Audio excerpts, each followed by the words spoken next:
Em nome de Jesus Cristo, a sabedoria encarnada. Amém.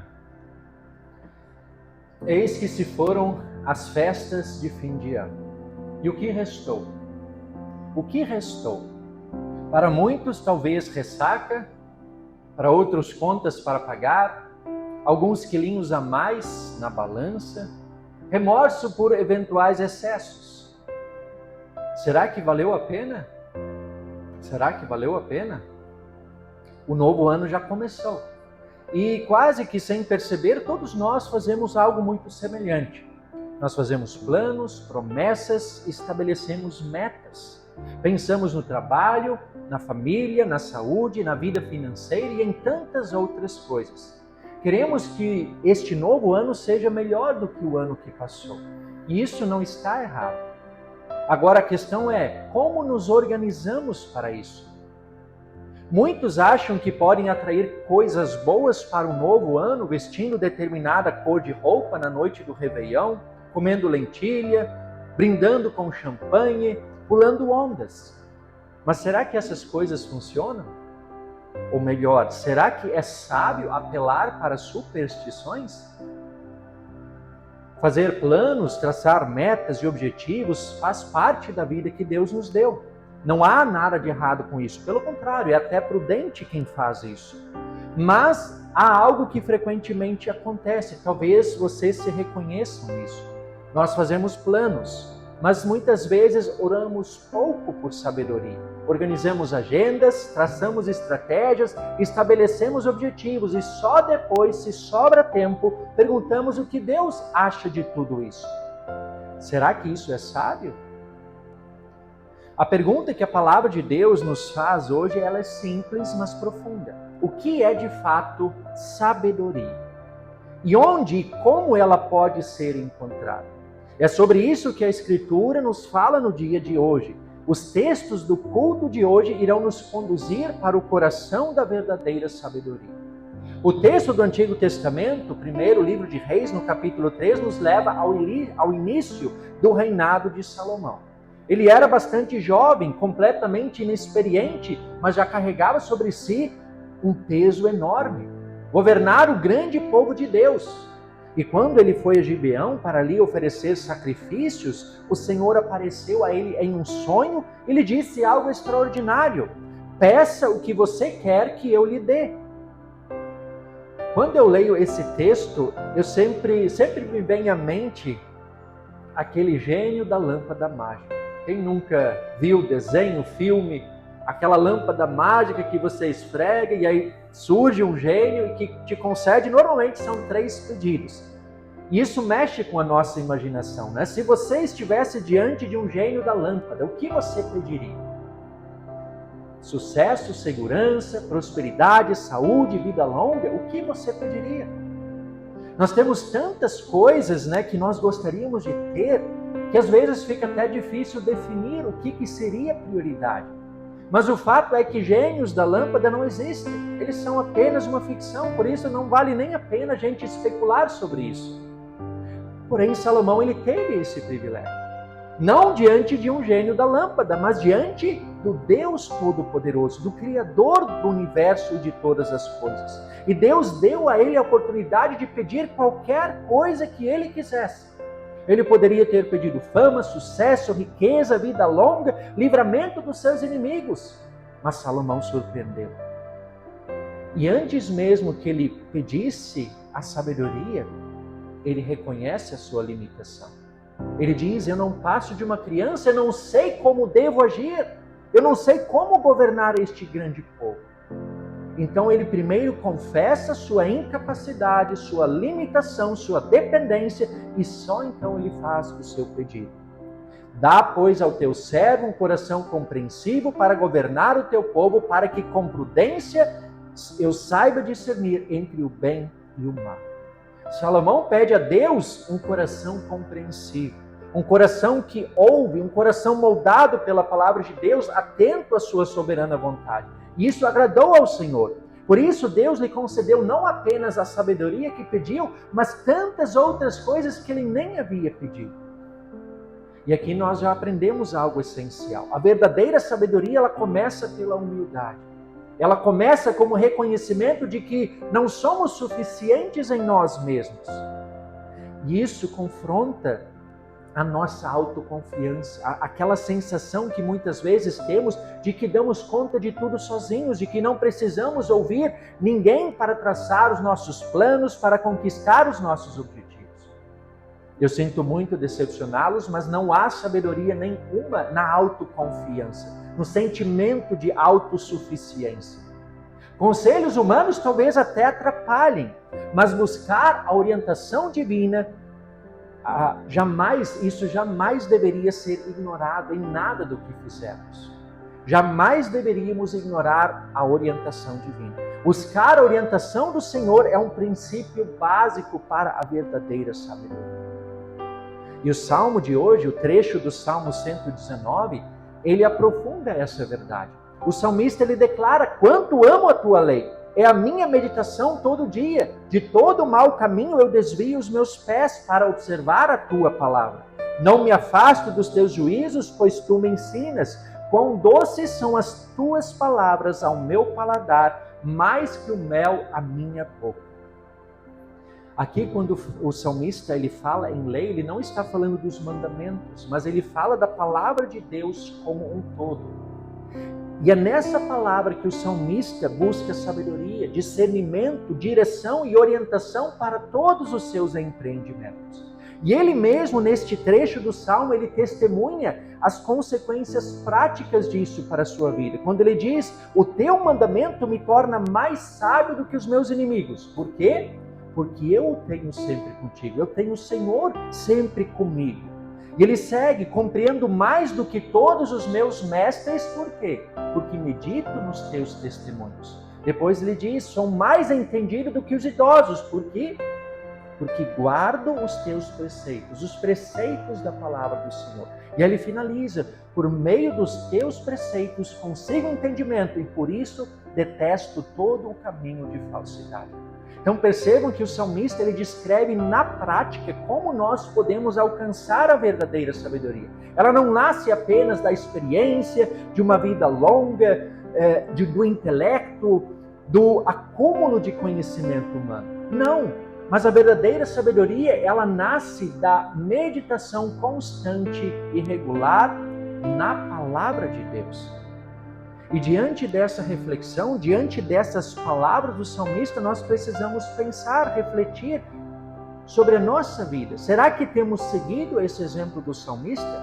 Temos meditado constantemente na palavra de Deus? E aí nós temos que ser sinceros e reconhecer que sim, muitas vezes nós falhamos.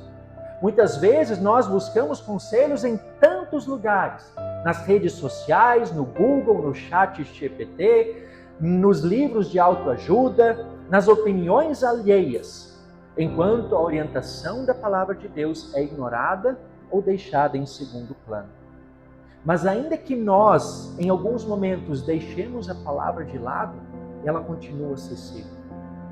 Ela continua disponível a todos nós. E de tantas maneiras diferentes. Hoje ninguém pode dizer: eu não tenho acesso à Bíblia. Quem tem um celular pode baixar o aplicativo da Bíblia gratuitamente. Bíblias a partir de 10, 15, 20 reais é possível comprá-las. Então hoje, graças a Deus, aqui em nosso país ninguém restringe o nosso acesso à palavra de Deus. Deus, ele não se esconde de ninguém. Ele deixa muito claro onde ele pode ser encontrado, e nós falamos muito sobre isso no último culto. Basta que nós o procuremos no lugar certo. Deus sempre se deixará encontrar na sua palavra. Através da sua palavra, ele fala conosco, ele nos ensina, ele nos corrige, nos admoesta, nos exorta, ele nos guia pelos caminhos certos, especialmente pelo caminho da salvação. Deus não quer nos deixar entregues à própria ignorância. Por isso, não ignoremos a sabedoria que Ele quer nos presentear através do contato com a sua palavra. E aí nós vamos para o Evangelho de hoje, Lucas capítulo 2. E esse texto nos leva ainda mais a fundo nessa reflexão. Quando Jesus ainda era menino, ele foi junto dos seus pais para Jerusalém na festa da Páscoa, como era costume anual entre os judeus. Mas por algum descuido, Maria e José deixaram Jesus para trás, foram embora e não perceberam que Jesus não estava com eles. Isso certamente seria algo desesperador para qualquer criança comum. Não foi para Jesus. Foi desesperador para Maria e José, que quando se deram conta e agora ficaram 3 dias desesperados procurando por ele. Mas Jesus não, Jesus estava calmo. Por quê? Porque Jesus estava na casa do Pai, conversando, debatendo, argumentando com os estudiosos da palavra de Deus. E aí, quando finalmente Maria e José o encontraram, a sua mãe pergunta para ele: filho, por que você fez isso conosco? E aí a resposta dele: por que vocês me procuravam? Não sabiam que eu tinha de estar na casa do meu pai? Jesus deixa claro que sentia prazer e alegria em estar ali. Ele nem percebeu o tempo passar. 3 dias tinham se passado, ele estava lá tranquilo, ouvindo, conversando, argumentando sobre a palavra de Deus. Então essa é a lição que Jesus nos deixa, que nós devemos também encontrar prazer em estar na casa do Pai, porque esse é o caminho para a verdadeira sabedoria. E aí depois adiante o texto diz que Jesus crescia em sabedoria, estatura e graça diante de Deus e dos homens. E aí algo importante precisa ser dito: Jesus não é apenas alguém que aprende sabedoria, ele é a própria sabedoria de Deus encarnada. Salomão, lá no texto do Antigo Testamento, ele pede sabedoria a Deus. E de fato, Salomão é conhecido como o ser humano mais sábio que já existiu. Mas Salomão, ele também falhou. Por quê? Porque ele era pecador, porque ele era ser humano. E ele falhou gravemente ao final da sua vida. Porém, ali onde Salomão falhou, Jesus permanece fiel. Onde nós falhamos muitas vezes em ouvir e dar atenção à palavra do Senhor, Jesus ouve essa palavra. Não apenas a ouve, mas Jesus a cumpre perfeitamente. Onde a nossa obediência é deficiente, incompleta e falha, a obediência de Cristo é plena, completa, é perfeita. E é nisso que está o coração do Evangelho. Cristo viveu a sabedoria que nós jamais viveremos. Ele morreu para perdoar a nossa falta de juízo. Ele ressuscitou para nos dar uma nova vida orientada pela palavra de Deus. Esse é o ponto central. Quando nós estamos unidos com Cristo pela fé, a sabedoria não é mais um ideal distante, mas é um dom gratuito que Deus nos dá. Ser sábio é reconhecer-se pecador e crer em Jesus como Salvador. Isso é estar unido a Cristo, isso é ser verdadeiramente sábio aos olhos de Deus. E estar unido a Cristo, obviamente, passa por encontrar prazer na casa do Pai. Porque Jesus nos deixa esse exemplo. Porque é aqui na casa do Pai que a palavra de Deus é anunciada semana após semana. Uma palavra que nos torna sábios. Sábios para muitas das coisas deste mundo. Orienta nossos caminhos terrenos, mas principalmente nos deixa sábios para a fé, para a salvação pela fé em Cristo Jesus. Queridos irmãos e irmãs, um novo ano está diante de nós. E diante desse novo ano nós temos planos, sonhos e expectativas. Alguns poderão se concretizar, e louvado seja Deus se assim for. Outros talvez não se concretizem, ainda assim louvado seja Deus. A verdadeira sabedoria não consiste em querer controlar um futuro, em querer determinar ou exigir que tudo seja do jeito que nós gostaríamos que fosse. Não. Isso não é a verdadeira sabedoria. A verdadeira sabedoria é confiar naquele que governa todas as coisas. Aquele que tem controle sobre todas as coisas no céu e na terra. A verdadeira sabedoria, ela se submete à soberania de Deus. Descansa na graça de Deus. Se ancora na cruz de Cristo. Os textos de hoje nos ensinam que sem Deus não existe verdadeira sabedoria. O mundo pode dizer que sim, mas tudo não passa de uma grande ilusão.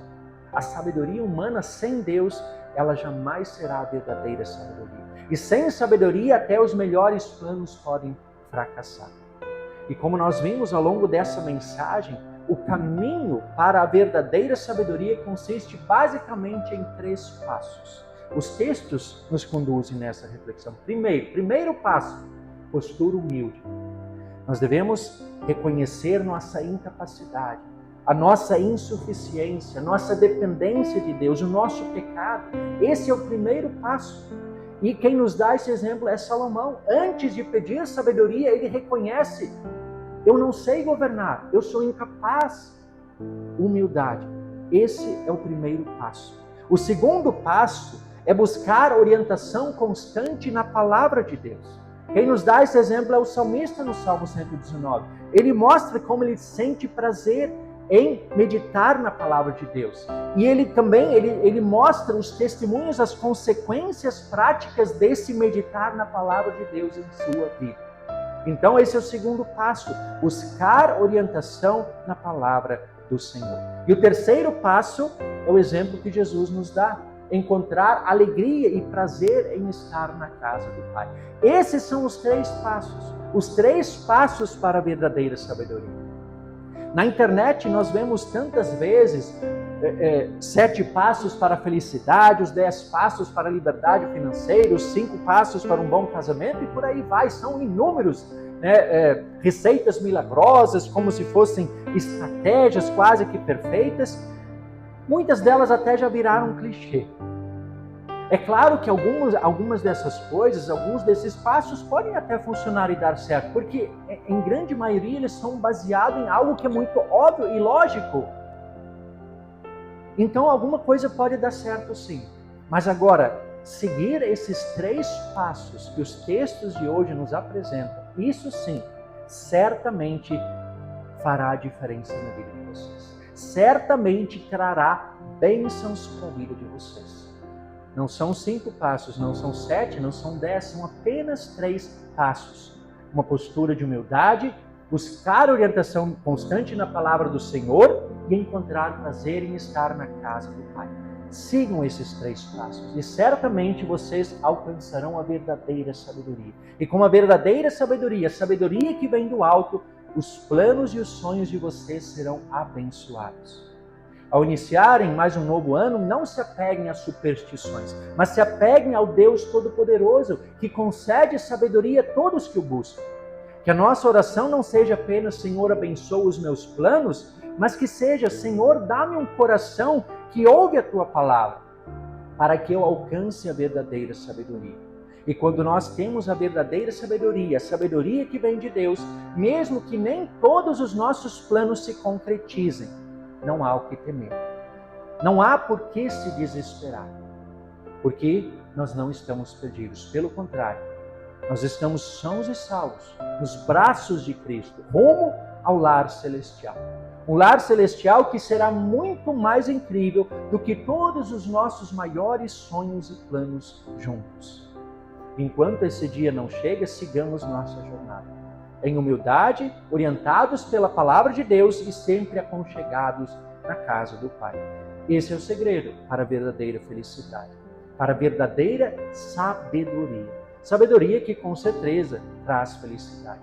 E essa sabedoria, ela com certeza vai trazer muitos frutos já aqui, mas principalmente para a eternidade. Amém.